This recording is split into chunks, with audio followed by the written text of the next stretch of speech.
Bonjour à tous, alors comme certains sont habitués, les petites vidéos du concours à venir, c'est un concours pour quelques écoles d'ingénieurs post-bac, donc c'est des écoles privées, mais le concours est très sympa, ça prépare bien au bac, puis pour certains c'est des écoles qui peuvent leur plaire, donc voilà.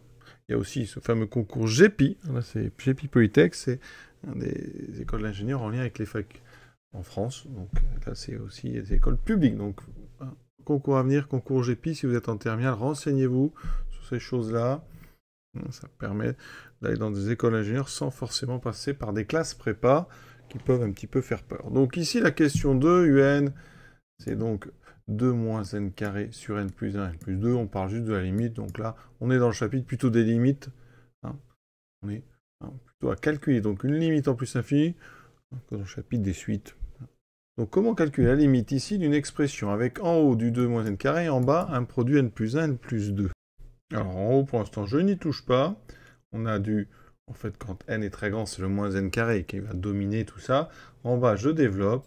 Donc j'aurai du n carré, ensuite j'aurai plus 2n plus n, donc plus 3n, plus 2 fois 1, 2. Donc ici ce qui est important c'est les termes qui dominent. Donc en haut en plus infini c'est lui qui va un petit peu donner la tendance. En bas c'est le n carré. Donc vous allez avoir un rapport moins n carré sur n carré, ça va tendre vers moins 1. Alors il existe des propriétés simples, qui s'appellent le rapport des termes de plus haut degré. Quand on a comme ça un polynôme sur un polynôme, eh bien on peut dire, mais ce n'est pas des propriétés qui sont au programme de terminal, mais sur ce genre de concours où il faut aller vite, ça peut servir. Donc la limite ici d'un quotient, c'est la même limite, donc limite de un, c'est la même que la limite du rapport, donc moins n carré sur n carré. Et ça, si vous simplifiez, ça fait moins 1. Donc on trouve directement la bonne réponse.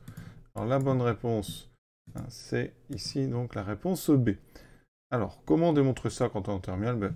Comment est-ce qu'on fait? En factorisant en bas par n. Donc pour tout n, donc ici strictement positif, on va factoriser par n, par moins n carré en haut. D'accord? Ce qui va faire du donc 2 sur moins n carré plus 1. D'accord? Et en bas, je factorise par n carré, qui me fera du 1, plus 3n sur n carré, qui me fera 3 sur n, plus 2 sur n carré. Vous voyez, vous avez l'habitude en général. Vous êtes en train de faire les limites, vous en avez déjà fait. Et là, vous voyez qu'ici, on va simplifier le devant. Les 2 n carré vont se simplifier, vont rester donc devant 1 moins... Alors, je vais mettre un 1, mais 1 ne sert pas, mais il y a ce moins 1. Et après, vous aurez donc, je remets dans l'ordre, 1 moins 2 sur n carré, pour que ça soit plus joli. En bas, c'est déjà dans un ordre qui me convient. Ça donne ceci. Donc maintenant, quand on passe à la limite, eh bien, on a 3 termes qui tendent vers 0, celui-ci. Quand n tend vers plus l'infini, bon, 2 sur n carré tend vers 0. 3 sur n aussi, c'est le principe de factoriser par le plus fort. C'est-à-dire qu'il y a des termes qui tendent vers 0. Et donc, vous voyez, qu'est-ce qui se passe?